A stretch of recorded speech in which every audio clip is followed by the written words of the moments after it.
हमायूं साहब, कल ये जो 2 नुकात है इसके ऊपर पेशरफ्त होगी? देखिए, जैसे आपने कहा है, असल चीज़ जो है ना, जो असल चीज़ है वो है नीयत का। अब नीयत का किसी को पता नहीं है।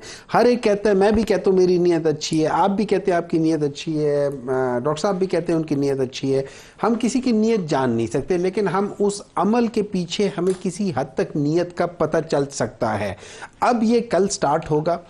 इसमें आपकी तरफ से कल आएगा कौन? लास्ट टाइम तो असद कैसर के अलावा सिर्फ आपके दो कमीशन पार्टनर थे, पीटीआई वाले नहीं थे। देखिए मुझे नहीं पता, जो कमेटी बनी हुई है वो कमेटी जाएगी, कल सारे होंगे रकीम।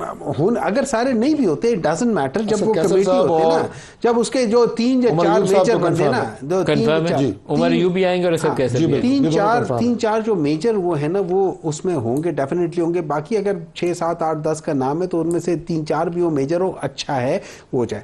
लेकिन देखिए, इसमें ये याद रखिए, वही वाली बात है कि at the end of the day, मैंने आपको पहले भी बताया था कि जब हम मुज़ाकरात कर रहे होते, हमने जानबूझ के उस चीज़ को, जो प्री कंडीशन थी, जो पहले हम कहते थे कि जी पहले हमारा मैंडेट वापस करो, हमने उसको टच नहीं किया, क्योंकि उससे मतलब ये हो जाता है कि फिर तो ना होने वाली 8 फरवरी को आपने फिलहाल साइड पे रख दिया, फिर हमने साइड पे कर दी ना। हालांकि वो एक बहुत बड़ा बोन ऑफ कंटेंशन है और फ्यूचर के लिए उस चीज को एड्रेस करना बहुत जरूरी है। फ्री, फेयर, ट्रांसपेरेंट इलेक्शन का होना बहुत जरूरी है। लेकिन इस 2 नुकात हो जानी चाहिए, हो जानी चाहिए।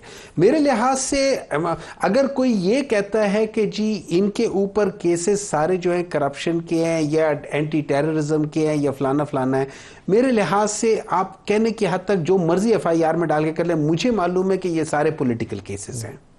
ये हैं political cases, 200 FIR, not largely, all of them, without any doubt. ठीक है, अब हम उसको एड्रेस कैसे करेंगे, यहां पे हमारी नीयत सामने आ जाएगी कि हम उसको एड्रेस कैसे करेंगे। हम उसको पीसमील भी कर सकते हैं। आपने इसके लिए कोई तहरीरी तौर पर लेके जा रहे हैं या सिर्फ जुबानी तौर पर ये? आई एम श्योर जब तहरीरी मांगे तो तहरीरी दे रहे होंगे। तहरीरी दे रहे हैं।